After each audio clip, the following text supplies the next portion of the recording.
तालीम सईद गनी दीगर रहनुमाओं के हमरा न्यूज़ कॉन्फ्रेंस कर रहे हैं। जो हक़ाइक़ हैं वो आपके ज़रिए पूरे पाकिस्तान के सामने रखें।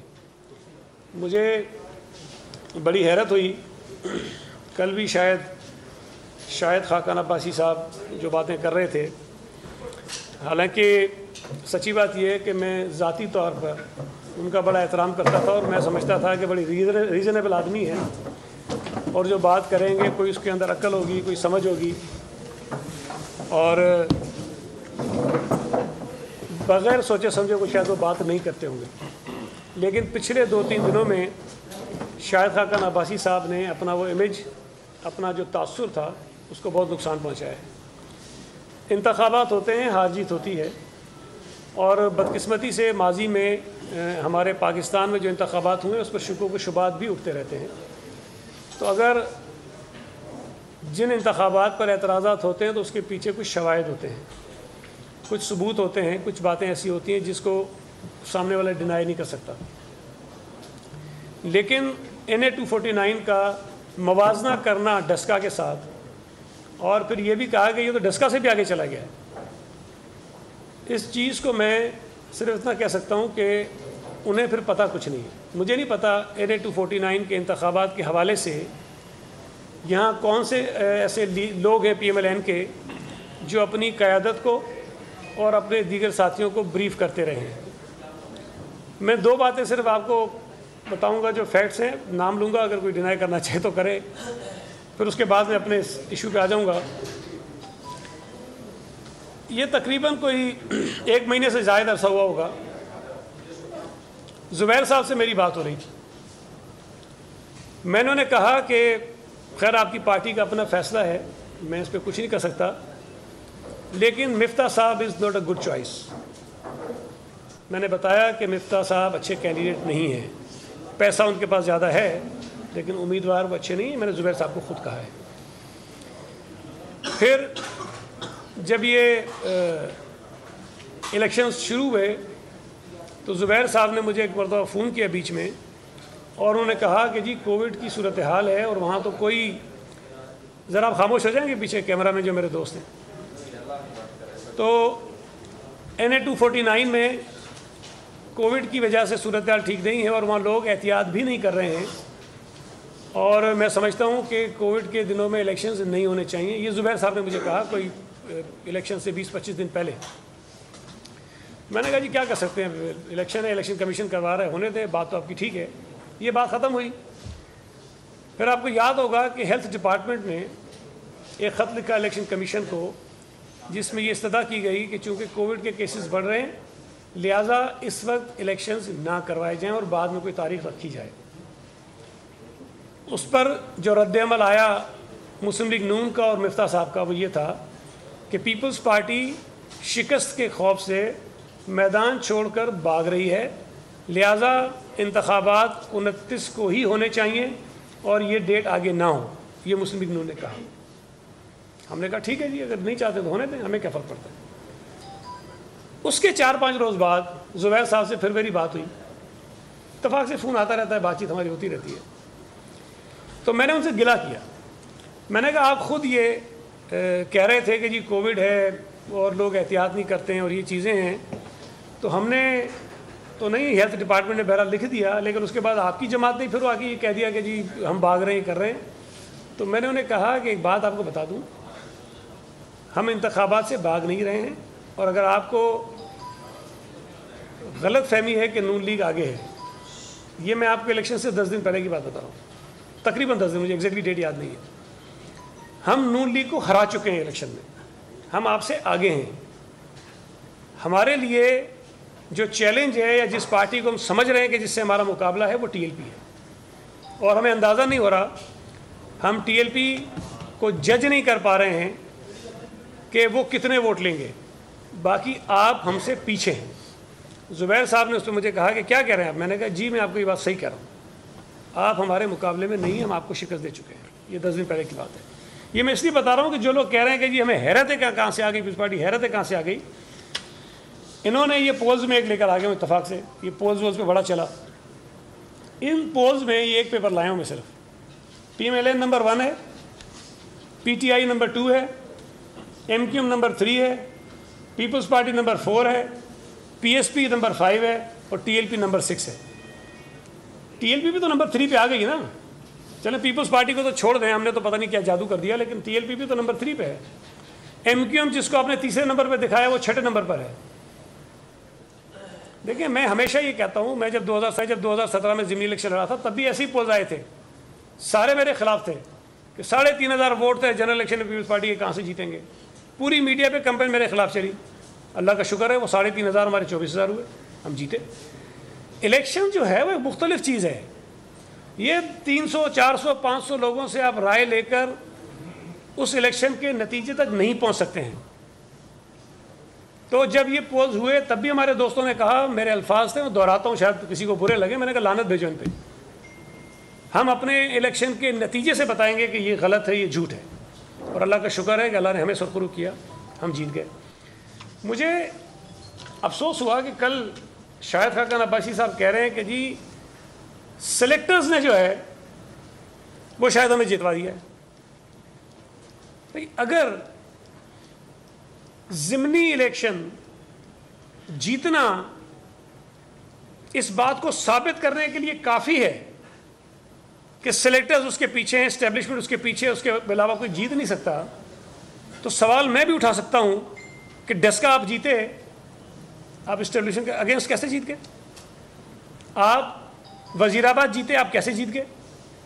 नौशेरा में PTI की जीती हुई सीट नून लीग जीत गई, कैसे जीत गए आप? अगर ये बात आपके जहनों में बैठी हुई है कि एस्टेब्लिशमेंट की सपोर्ट के बगैर या उनसे साजबाज किए बगैर कोई इंतखाब जमात नहीं जीत सकती, तो फिर आपके जो 3 इंतखाबात हैं उसके ऊपर भी सवालिया निशान है। आप उसका जवाब दें कि आप कैसे जीते हैं। ये तो दोहरे मयार तो नहीं हो सकते ना कि जहां से नून लीग जीत जाए वो तो बल्ले बल्ले जी लोगों ने वोट दिए हैं, और जहां से पीपल्स पार्टी जीत जाए वहां ये कहता है जी डील हो गई है। अगर तो आसिफ अली जरदारी को जमानत मिल जाए तो डील है, अदी फरियाल को जमानत मिल जाए तो डील है, शहबाज शरीफ को जमानत मिल जाए, हमजा को जमानत मिल जाए, साद रफ़ी को जमानत मिल जाए, शाहिद खाकन अब्बासी को जमानत मिल जाए, तो उसूलों की फतह है। ये दोहरे मयार नहीं चल सकते हैं। आज भी शाहिद खाकन अब्बासी जो सबसे ज़्यादा बोल रहे हैं और तासुर दे रहे हैं कि एंटी इस्टेब्लिशमेंट आदमी सबसे बड़ा वही है इस मुल्क के अंदर, तो सवाल ये पैदा होता है, जवाब हमें दें इस बात का, वो कौन सी ताकतें थी जिन्होंने शाहिद खाकन अब्बासी को ECL से निकलवाया और उनको इजाज़त दी कि वो जाकर नवाज शरीफ से मुलाकात करके आए, और उस मुलाकात का हाल अहवाल आज तक उन्होंने किसी से शेयर नहीं किया। वैसे सारी बातें खुल के करते हैं, लेकिन ये नहीं बताया कि नवाज शरीफ से मुलाकात हुई थी, उसमें क्या क्या कहा था उन्होंने और किसने इजाज़त दी थी कि वो बाहर जाए मुल्क से। ये दोहरे मयार नहीं हो सकते हैं। अगर आसिफ अली जरदारी की जमानत डील का नतीजा है तो फिर शहबाज शरीफ और हमजा नवाज की जमानत भी डील का नतीजा है। अगर अदी फरियाल टालपुर की जमानत डील का नतीजा है तो फिर बाकी आपके लोगों को जो जमानतें मिल रही वो भी डील का नतीजा है। मुझे ये पूछने की भी जिसारत दें कि पाकिस्तान की तारीख में बहुत सारी अदालतों से लोगों को रिलीफ मिलते हैं, लेकिन ऐसा रिलीफ कि अगर नैब ने मरियम साहिबा को गिरफ्तार करना हो तो गिरफ्तारी से 10 दिन पहले उन्हें मुत्तला करें कि जी वो गिरफ्तार होने वाली हैं। और आज हम 2 तारीख को बैठे हैं, तो आज नैब उनको बताएगी कि 12 मई को हमने आपको गिरफ्तार करना है। मुझे कोई एक मिसाल बता दीजिए कैसी हुई हो। आसिफ अली जरदारी साहब हों, अदी फरियाल हों, या हमारे पार्टी के और लीडर्स हों, उनके मुकदमात जो कानूनी तौर पर, आईनी तौर पर, उसूली तौर पर सूबा सिंध में चलने चाहिए। जो मुबैना जुर्म हुआ है या मुबैना जो करप्शन हुई है वो तो सूबा सिंध में है ना। मुझे इन केसेस के अलावा पाकिस्तान की तारीख में कोई एक और मिसाल बता दीजिए कि जिस सूबे में, जिस शहर में मुबैना जुर्म हुआ हो उसका ट्रायल किसी और सूबे में हुआ हो। मुझे एक मिसाल बता दीजिए तारीख में। नहीं है। जिस तरह शहीद जुल्फिकार अली भुट्टो के केस की कोई मिसाल नहीं मिलती ना, वो भी हमारे साथ ही हुआ है। इसी तरह आसिफ अली जरदारी और अदीब फरियाल के केसेस की भी मिसाल नहीं मिलती। उनका ट्रायल इस्लामाबाद में हो रहा है, पिंडी में हो रहा है, सुबह सिंध में नहीं हो रहा। हम अगर ये कहें कि जी उनके केसेस को सुबह सिंध में लेकर आ जाओ, ट्रायल यहाँ होना चाहिए, तो कहते हैं डील हो रही है। ये डील है, अगर ये केसेस यहाँ आ गए तो ये डील है। लेकिन खुर्शीद शाह की जमानत का केस अदालत में लगता है और हर मर्तबा डीलिस्ट हो जाता है। ये है हमारी डील। यूसुफ रजा गिलानी सेनेट के चेयरमैन का इलेक्शन जीत जाता है और हरवा दिया जाता है। ये है हमारी डील। काउंटिंग आपकी वक्त के ऊपर हो जाएगी, उसकी सिग्निफिकेंस हो जाएगी। हम कहते हैं कि कोई भी निज़ाम अडॉप्ट करना, उसको करने से पहले उसकी तसल्ली कर लेंगे ना, उसके पायलट कर लेंगे, लेकिन उस निज़ाम से आंखें ना चुराएं।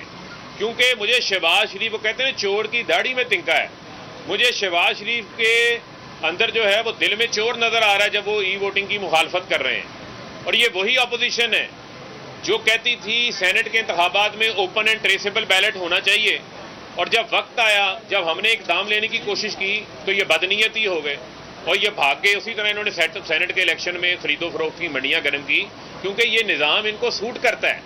हम इनको ये कहते हैं कि हम अब आपको धांधली के नैरेटिव के पीछे मजीद छुपने नहीं देंगे। जो धांधली का शोर जिन्होंने मचाया हुआ था, तो अब अगर ये संजीदा है तो ये क्यों भाग रहे हैं? ये आए ना, आकर रिफॉर्म्स का जो है वो हिस्सा बने। और आप देखें कि अमेरिका के अंदर सदर ट्रंप ने जब बात की धांधली की, तो वहाँ पर ई वोटिंग सिस्टम था, कोई एक चीज़ भी जो है वो धांधली के हवाले से साबित नहीं हो सकी। तो लिहाजा शहबाज शरीफ को मैं ये कहता हूँ कि आप टामक टोइयाँ इधर उधर की ना मारें, आप आएँ और आकर पार्लियामान के अंदर अपनी पार्टी समेत जो है वो इलेक्टोरल रिफॉर्म्स का हिस्सा बने।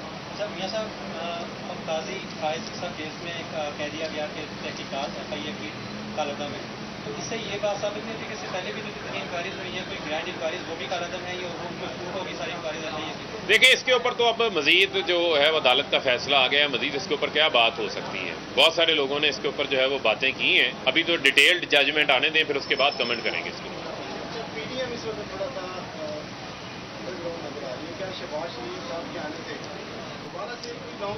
PDM अंडरग्राउंड नहीं है भाई, PDM जो है वो अपने आप को दफन कर चुकी है। एक थी PDM, अब PDM के अंदर ना जान रह चुकी है, ना PDM की जमातें एक दूसरे के साथ खड़ी हैं, बल्कि ये तो एक दूसरे की अपोजिशन कर रहे हैं। और ये काम करते रहे, हमने तो आवाम को डिलीवर करना है, हमारा अवामी फलाह महबूद के प्रोजेक्ट्स के ऊपर तवज्जो है। और ये जो है वो रिजेक्ट शुदा माल है, ये सियासत की रिजेक्शन है, ये सारा जो है वो बी पेयर माल है। अब इनका जो है वो पाकिस्तान की सियासत के अंदर मुझे कोई मुस्तकबिल नजर नहीं आ रहा। बहुत शुक्रिया। लाखों रुपए नहीं थे, हजारों रुपए नहीं थे, 100 के नोट थे, कुछ 100 रुपए थे, मुझे नहीं पता 200 होंगे, 300 होंगे, 400 होंगे, 500 होंगे। ये पैसे हमने एजेंट्स को दिए जिसने वो पैसे धांधली के लिए इस्तेमाल किए हैं। ये एक वीडियो बना के और फिर पता नहीं पूरी नून लीग इस पे चल पड़ी कि जी ये चला रहे, ये धांधली हमने की है। वोटिंग शुरू होने से लेकर वोटिंग खत्म होने तक एक शिकायत बता दे नून लीग की, एक शिकायत बता दे किसी और जमात की जिसने कहा कि धांधली हो रही है। वोटिंग का मरहला खत्म होने से लेकर गिनती का मरहला मुकम्मल होने तक जो पोलिंग स्टेशन में हुआ है, कोई एक शिकायत बता दें कि जिसमें ये कहें कि जी यहां पर वो काउंटिंग के दौरान धांधली हुई है। कोई एक चीज तो बता दें। इन्होंने एक चीज सामने नहीं बताई। जब तक टीवी पर जो नतीजा आता रहा जिसमें मिफ्ता साहब मुबैना तौर पर आगे थे, तब तक कोई शिकायत नहीं थी, कोई शिकायत नहीं थी। सवाल तो हमारा बनता है कि इलेक्शन के मरहले को खत्म होने के बाद चलें जी गिनती भी हुई, हमारे पास भी नताइज पूरे नहीं थे, उनके पास भी नहीं होंगे, इलेक्शन कमीशन में जा रहे थे। इन्होंने ये 8-9 बजे जीत का जश्न किस बुनियाद पर मनाया था? कौन सा रिजल्ट इनके हाथ में था? इलेक्शन कमीशन ने इनको दिया था, इनके पोलिंग एजेंट्स ने फॉर्म 45 इनको दिए थे। कौन सी ऐसी चीज थी जिस पर मिफ्ता साहब जश्न मना रहे थे कि मैं जीत गया हूं? सवाल तो उनसे पूछा जाना चाहिए। हमने तो जश्न नहीं मनाया। हम तो जब तक सारे वोट अपने इकट्ठे कर रहे थे उस वक्त भी जश्न नहीं मनाया। सवाल ये पैदा हो रहा था, वो बार बार शोर उठा, सईद गनी कैसे जो है वो इलेक्शन कमीशन से आगे बता रहा है। जो लोग इलेक्शन लड़ते हैं उन्हें ये पता होना चाहिए कि जब आपका पोलिंग एजेंट एक पोलिंग स्टेशन पर बैठता है और वो गिनती मुकम्मल करवाने के बाद ये फॉर्म 45, ये फॉर्म 45 है, ये वो साथ लेकर आता है और वो लाकर अपने उम्मीदवार की जो ऑफिस होती है जहां पर ये कंपाइल हो रहा होता है रिजल्ट, उनके हवाले करता है। ये फॉर्म 45 है। और ये जो मैं आपके सामने रख रहा हूं, आप चाहें तो प्रेस कॉन्फ्रेंस के बाद आइए, 276 276 पोलिंग स्टेशन, 276 फॉर्म 45 हमारे पास है। मैं जितने नतीजे ट्विटर पर डाल रहा था उस पर मैं लिख रहा था कि ये फॉर्म 45 के मुताबिक हैं। हमारी जो कंपाइल कर रहे थे जो हम उसमें, और इलेक्शन कमीशन जो कंपाइल कर रहा था उसमें फ़र्क हो सकता है, होना भी चाहिए, इसलिए कि ये जब फॉर्म 45 हमारे पास आते हैं तो ये तरतीब से नहीं आते हैं कि पोलिंग स्टेशन नंबर 1 पहले आएगा, 2 बाद में आएगा, 3 बाद में आएगा और 276 आखिर में आएगा, ऐसा नहीं होता। जो पोलिंग एजेंट रिजल्ट ला रहा होता है उसका नंबर मुख्तलिफ होता है, कहीं 10 होगा, कहीं फिर 15 होगा, कहीं 50 होगा, फिर कहीं 250 होगा, फिर कहीं 85 होगा।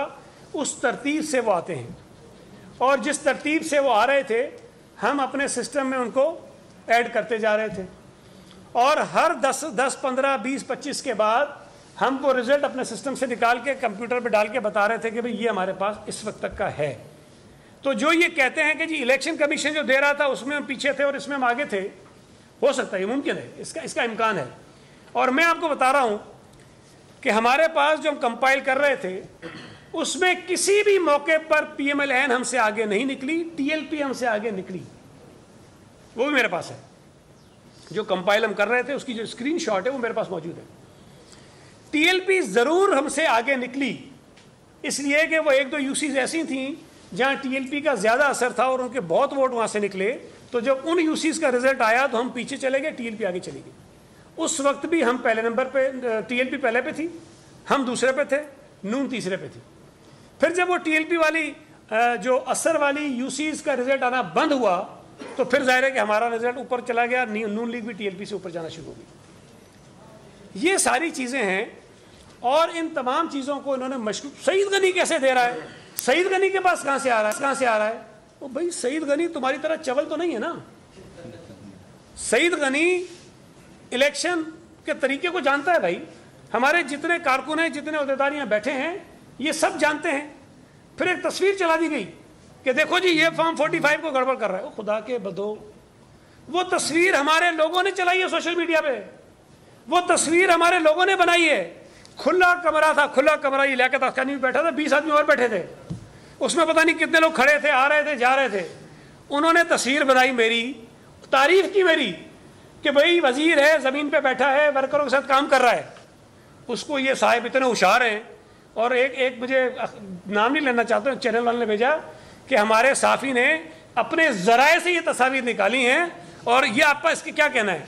तो मैंने वो अपनी सारी स्क्रीनशॉट जो हमारे लोगों ने ट्वीट की हुई थी, फेसबुक पे डाली हुई थी, उनको भेजी कि अपने साफ़ी को ये ज़राए भेज दो, उसके ये ज़राए हैं कि तस्वीरें हमारे लोगों ने दी हैं और आप बता रहे हो उस पर नूली वाले दायरे लगा रहे हैं। और बाबा ये सारे थे, जब मैंने जाना था RO ऑफिस में, जब ये कंप्लीट हो गए, मैं लेके जा रहा था तो उन्होंने कहा कि इनको सीक्वेंस में रखो। जो तस्वीर आई है उसमें तो मैंने हाथ नहीं लगाया, बाद में तो मैं हाथ भी लगा रहा था इनको, और मैं खुद बैठ के तरतीब से रख रहा था इन सबको। ये काम किया हमने। उस पर भी कोई बहुत बड़ा अचीवमेंट उन्होंने कर लिया कि जी वीडियो निकाल के लेके आए, तस्वीर निकाल के लेके आए। तो मैं सिर्फ ये गुजारिश करना चाहता हूँ इनसे कि आपकी तैयारी नहीं थी, आप ओवर कॉन्फिडेंट थे। आप ये समझ रहे थे कि हम इंतखाब बस अब पोज आ गए, हम जीत गए, चैनल्स कह रहे हैं कि मिफ्ता जीत रहा है, बस हम जीत गए। तो भाई इस खुशफहमी का तो मेरे पास कोई इलाज नहीं है। आप अगर इससे अपने आप को जीता हुआ तस्वुर कर रहे थे, कम अज़ कम मैं या हमारी पार्टी के दोस्त या हमारा कैंडिडेट या हमारे वर्कर्स इनसे मुतासिर नहीं हो रहे थे। हमें पता था कि हम जीतेंगे, हमारी तैयारी थी। हमने वहाँ PMLN के बेशुमार लोगों को पीपल्स पार्टी में शामिल करवाया, हमने पीटीआई के बेशुमार लोगों को पार्टी में शामिल करवाया। एएनपी जो इनकी सपोर्ट कर रही थी, उनके कारकुन, उनके ओहदेदार खुल के हमारा काम कर रहे थे। जेयूआई जिन्होंने इनकी सपोर्ट की, उनके बेइंतहा कारकुनान हमारे साथ खुल के काम कर रहे थे। तो भाई इनकी जो नीचे चीजें थी वो ठीक नहीं थी। हमने हर यूसी, हर वार्ड, हर पोलिंग स्टेशन पर कमेटी बनाई थी। 276 कमेटीज हमारी थी पोलिंग स्टेशन की बुनियादों पर। हर यूसी की बुनियाद पर कमेटी थी, हर वार्ड की बुनियाद पर कमेटी थी। हमने हर कम्युनिटी को अप्रोच किया है, हम हर कम्युनिटी के पास गए हैं, हम हर आदमी के पास गए हैं जिसका असर और रसूख उस इलाके में है। हमने काम किया है। हम इलेक्शन को इलेक्शन समझ के लड़े हैं। और मेरी अपनी जो दोस्तों की टीम थी, हम जो वर्किंग करते थे, उसके मुताबिक हमारे वोट 25 से 30 हज़ार के दरमियान होने चाहिए थे। जो हमारा टारगेट था 25 से 30 हज़ार वोटों के दरमियान। जो टर्नआउट कम हुआ उसकी वजह से जाहिर हम भी 16 पे आ गए, 16,000 से कुछ छुपाने चले गए, लेकिन टारगेट हमारा 25-30 हज़ार था। तो हमने ये काम किया। एक और दिलचस्प बात कि इन्होंने वो जो शाम को कर रहे थे, तो उन्होंने कहा जी अभी वो ट्वीट किया है किसी ने कि पोलिंग स्टेशन नंबर 261 और 260 के जो प्रिजाइडिंग ऑफिसर हैं उन्होंने किसी को रिजल्ट नहीं दिया और कहीं चले गए। कराची में जहाँ ये साहिबान इलेक्शन लड़ रहे थे उनको नहीं पता चला, इनके जो पोलिंग एजेंट थे उनको नहीं पता चला। इस्लामाबाद में एक साहब ने ट्वीट किया, उस ट्वीट के बाद इनको पता चला कि 2 प्रिजाइडिंग ऑफिसर गायब हो गए और उन्होंने किसी को रिजल्ट नहीं दिया है। ये हाल है कैंडिडेट का। जब ये उन्होंने कहा, मैंने उस वक्त भी मीडिया के कई दोस्तों को पोलिंग स्टेशन नंबर 261 का जो फॉर्म 45 हमारे पास था वो भेजा कि भाई हमारे पास है। और 260 का जो था, उस प्रिजाइडिंग ऑफिसर ने ये किया कि उसने किसी को कॉपी नहीं दी, उसने बाहर दीवार के ऊपर फॉर्म 45 लगा दिया और ये कहा कि जी इसकी तस्वीरें बना लो। हमारे पास भी वो तस्वीर आई, हमने उसका प्रिंट आउट निकाला और अपने रिकॉर्ड में उसको रखा। तो उसकी तस्वीर आई, किसी के पास नहीं थी, हमारे पास भी नहीं थी, तस्वीर आई और 261 हमारे पास आया। तो इनको अंदाज़ा ही नहीं था, इनको पता ही नहीं था कि ये सब कुछ जो है हो क्या रहा है इलेक्शन में और किस तरह से काम हुआ है। मैं आखिरी बात सिर्फ ये गुजारिश करता हूँ, तो उसके बाद आप सवाल कर लें या वकार भाई भी बात करना चाहेंगे। पाकिस्तान पीपल्स पार्टी पर इंतखाबात में धांधली का इल्ज़ाम लगाना इतना मज़ाक़ खेज़ है, इतना मज़ाक़ खेज़ है कि मैं शायद किसी की मिसाल भी नहीं दे सकता। उस पर मिसाल दूंगा तो शायद उनको बहुत बुरी लगेगी। हम 1988 से लेकर 2018 तक हर इंतखाब में विक्टिम रहे हैं धांधली का। 88 में हमारी हुकूमत बनी, धांधली का विक्टिम हम थे। 93 में हमारी हुकूमत बनी, धांधली का विक्टिम जो थे हम थे। 2008 में हमारी हुकूमत बनी, धांधली का विक्टिम हम थे। अब गौर कीजिए कि अगर धांधली के विक्टिम हम थे तो बेनिफिशियरी कौन था? बेनिफिशियरी वो थे जो आज हम पे इल्ज़ाम लगा रहे हैं कि हमने धांधली की है। पीपल्स पार्टी ने तो कभी धांधली करने की कोशिश नहीं की, सोचा नहीं। हम तो धांधली से बचाने के लिए लड़ते हैं कि भाई खुदा के लिए हमारे साथ धांधली ना हो, हम अपने वोटों को बचाएं। अगर वोटों को बचाना धांधली है, अगर कोई प्लान करके इलेक्शन लड़ना धांधली है, तो ये धांधली फिर हम करते रहेंगे। भाई ये तो की हमने, आइंदा भी करेंगे। तो मैं ये समझता हूं कि कोई और हमसे ज़्यादा पारसा जो कभी धांधली ज़दा इलेक्शन के नतीजे में हुकूमतों में ना आया हो, वो हम पे उंगली उठाए। जिनका माजी ये हो कि वो धांधली ज़दा इंतखाबात के नतीजे में जीतते हों, चाहे वो 88 में पंजाब की हुकूमत हो, चाहे वो 90 की वफाकी हुकूमत हो, चाहे वो 93 में इनकी जो सीटें बड़ी वो हों, चाहे 97 का इलेक्शन हो, चाहे 2002 में तो चले भागे थे, ये 2013 का इलेक्शन हो, 2008 में भी हम विक्टिम थे, ये बेनिफिशियरी थे। पीपल्स पार्टी की सीटें पंजाब में इनको दी गई, मुशर्रफ ने इनको दी ताकि ये हम दोनों लड़ें आपस में, जो मुस्लिम लीग और पीपल्स पार्टी। हमने उस वक्त भी दरगुजर की, हमने उस वक्त भी बड़े दिल का मुजाहरा किया कि चलें ठीक है, हम आगे बढ़ते, सिलसिले को आगे बढ़ाते हैं, निज़ाम को चलना चाहिए। हमने बर्दाश्त किया।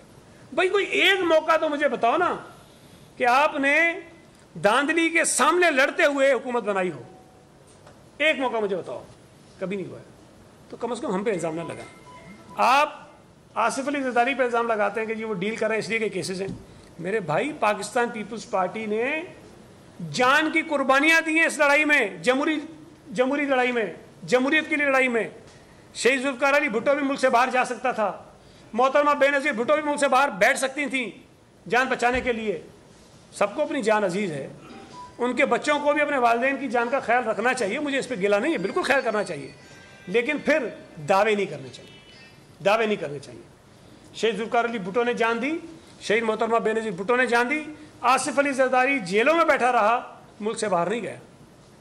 तो हम पे कम से कम ये इल्ज़ाम ना लगाएं कि हम अपनी मुश्किलात से डर कर, हम अपनी आसानियों के लिए, हम जेल के खौफ से, हम जान के खौफ से, हम कोई और चीज़ों के लिए कोई ऐसी डील करेंगे जिससे आपको ये मौका मिले कि आप कहें कि जी हम भी सिलेक्टर्स बन गए। तो जो सिलेक्टर्स बने, जो वक्ती तौर पे खामोश हुए, जिन्होंने मुल्क से बाहर जाने के फ़ायदे लिए, जिनको रिलीफ मिले, वो कम से कम हम पे इल्ज़ाम ना लगाएं। मैं सिर्फ एक गुजारिश करूँगा, एक चार्ट बनाइए कि किस किस ने डील के ज़रिए क्या क्या फ़ायदे उठाए 88 से लेकर अब तक।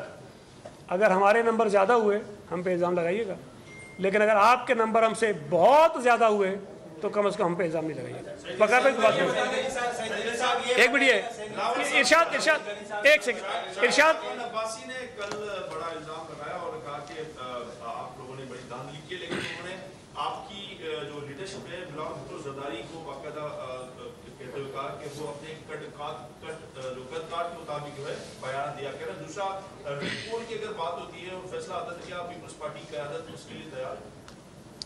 देखें, एक तो शाहिद खाकान अब्बासी का जिस्मानी कद तो बहुत बड़ा है, ज़ाहिर है उसका तो मुकाबला नहीं कर सकते हैं। अल्लाह की देने में क्या कर सकता हूँ उसमें, 7 फुट का आदमी है, मैं पौने 6 फुट का आदमी मैं इसमें क्या कर सकता हूँ। लेकिन इस वक्त पाकिस्तान में पॉलिटिकल मैच्योरिटी के हवाले से अगर आप देखेंगे तो मैं ये समझता हूँ कि बिलावल भुट्टो जरदारी का कद सबसे बड़ा है, और ये अपने बुज़ुर्ग रहनुमाओं को मिला लें या किसी को मिला लें, उनका कदकाट इतना नहीं है। शाहिद खाकान अब्बासी साहब ने ये कह दिया कि धांधली की है। मैं आपके ज़रिए पूछना चाहता हूँ कि कोई एक पोलिंग स्टेशन का नंबर तो बताएं कि जी ये पोलिंग स्टेशन है जहाँ पर धांधली हुई है, कोई एक बता दें, कोई एक।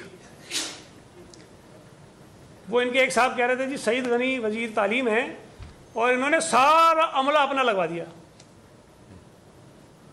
भाई, अगर सारा अमला मैंने लगवाया होता अपनी मर्ज़ी से, आपके पास ये फॉर्म 48 है, पता नहीं मिला है आपको, नहीं मिला है, ज़रा कॉपी ले लीजिएगा उसकी, जिसमें ये सारा पोलिंग स्टेशन वाइज रिज़ल्ट होता है, ज़रा ले लीजिएगा। तो फिर हर पोलिंग स्टेशन पे हमारा मार्जिन बहुत ज़्यादा होता। हमारे वोट कहीं पे 10, कहीं पे 12, कहीं पे 7, कहीं पे 15, कहीं पे 6, कहीं पे 1, कहीं पे 2 नहीं होते, बहुत ज़्यादा होते ना। अगर हम ये सारा इस तरह से मैनेज करके अपने प्रिजाइडिंग ऑफिसर अपना अमला बिठाते तो ज़ाहिर बिठाने के पीछे हमारा कोई मकसद होता, और मकसद ये होता कि हम वोट निकालें। तो अगर आप उसका जायज़ा लेंगे फॉर्म 48 का, जिसमें हर पोलिंग स्टेशन के वोट्स होते हैं, तो आपको अंदाज़ा हो जाएगा कि शायद ये जो कह रहे हैं उसमें कोई वज़न नहीं है। जो दूसरी बात आपने कही रीपोलिंग की, देखिए मैं तो अपनी पार्टी को ये कह रहा हूँ, मेरे पास इख्तियार नहीं है फैसला करने का। फैसला ये मेरे बाद दोस्त जो बैठे हैं उम्मीदवार, ये हमारी पार्टी की मुशावरत से करेंगे, इसलिए कि ये सबसे बड़े स्टेक होल्डर ये हैं, ये एक मुंतखब MNA हैं। इनके फैसले पर मैं अपनी राय मुसलत नहीं कर सकता हूँ। ये वकील भी माशाल्लाह अच्छे, ये फैसला करेंगे, हमारी पार्टी की लीडरशिप फैसला करेगी। लेकिन चूँकि हमने, जो हम और दोस्त बैठे हैं सारे, हमने वहाँ ग्राउंड पे इलेक्शन देखा है, हमें इस बात का 100% यकीन है, 100%, जिसकी बुनियाद पर मैंने पार्टी को ये तजवीज़ दी है कि अगर रीपोलिंग हुई तो मुस्लिम लीग 600 वोटों से नहीं हारेगी, ये कम से कम 5 से 10 हज़ार वोटों से हारेंगे। और मैं चाहता हूँ कि ये हो, ताकि ये चिक चिक जो एक दफ़ा जो इन्होंने शुरू की है उसको हम ख़त्म करें और इनको इनकी औकात पर लेकर आएँ कि ये जो आप समझते हैं कि ये हमारे वोट इतने नहीं थे, पता नहीं कितने होने चाहिए थे, वो गलत है। आप हारे हो और ये इनको पता है कि ये हारे। अब ये सिर्फ अपनी जेब पिटाने के लिए, और जो इस्लामाबाद में बैठी हुई लीडरशिप को उन्होंने एक सुहाने वो ख्वाब दिखा दिए थे कि भाई कोई गली नहीं है जी, तुसी बस मैनू टिकट दे दो, सीट इंज आएगी। वो इंज नहीं आनी है, वो जेडी है ना, ऐसे नहीं आती टिकट भाई, वो सीट वीट ऐसे मेहनत करनी पड़ती है। ये हफीज बड़ा बेचैन है।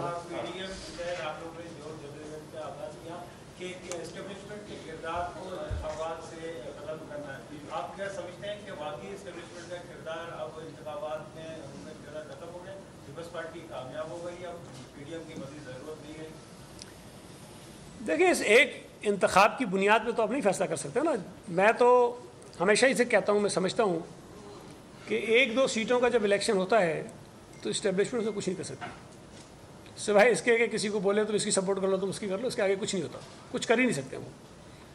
जो आम इंतखाबात होते हैं असल काम उसमें होता है, और उसका हमें इंतज़ार करना चाहिए। अभी तक 2018 तक जो इंतखाबात हुए उसमें तो ये उम्मीदें हमारी पूरी नहीं हुई हैं, धांधली हुई है, कराची में तो बेपनाह हुई है, लेकिन NA 249 में मैं यकीन से कह सकता हूँ आपको कि 1% भी धांधली नहीं हुई है, नंबर 1। दूसरी एक बात आपने अक्सर सुना होगा, खान साहब से जब कोई बात होती है ना, कहता है मैंने IB से रिपोर्ट ले ली है, मैंने ISI से रिपोर्ट ले ली है, मैंने FIA से रिपोर्ट ले ली है। मेरी इत्तलात हैं, गलत भी हो सकती हैं, मुझे नहीं पता, लेकिन शायद, लेकिन उनका जो ट्रैक रिकॉर्ड है उसके मुताबिक शायद सही होनी चाहिए। वज़ीर आज़म ने तमाम इंटेलिजेंस इदारों से ये रिपोर्ट्स ज़रूर ली हैं कि पीपल्स पार्टी कैसे जीती है, और सब ने ये बताया है कि आपकी नालायकी से जीती है। अच्छा, एक खातून ने कर रहे हैं। अगर हम बात करते हैं तो इसका सबसे बड़ा मसला ही जो है पानी का था। इतने अरसे में आप लोगों ने ये मसला हल नहीं किया, तो क्या गारंटी कि आगे चल के मसला? देखें, बात आपकी ठीक है, वह मसला है, और मैं समझता हूँ कि शायद ये मसाइल भी पीपल्स पार्टी की जीत का एक बहुत बड़ा सबब बने। PTI वहाँ से जीती, उनका MNA भी था, एक MPA भी था, और DMC का जो चेयरमैन था कुछ अर्सा पहले तक, वो भी MQM और PTI का अलायंस हुआ था, जिसमें MQM का चेयरमैन और PTI का वाइस चेयरमैन था उस हल्के में, उस पूरे वेस्ट में। इन लोगों से जो उम्मीदें थी हल्के के लोगों की, वो पूरी नहीं हुई, और हमने उनसे वादे किए कि हम जीतेंगे, आपके इंशाल्लाह ताला मसाइल हल करेंगे। तो मैं समझता हूँ कि वहाँ के वोटर्स ने पीपल्स पार्टी पर एतमाद करते हुए, पीपल्स पार्टी से उम्मीदें रखते हुए कि पीपल्स पार्टी यहाँ से जीतेगी तो इनके मसाइल को बेहतर तौर पर हल करेगी, और ये अब हमारी जिम्मेदारी है, हमारा फ़र्ज़ है कि हम वहाँ के वोटर्स की तवक्कुआत पर पूरा उतरें और उनको नाउमीद ना करें, और ये हमारे पर बहुत बड़ा दबाव भी है, प्रेशर भी है। अकरम एक मिनट,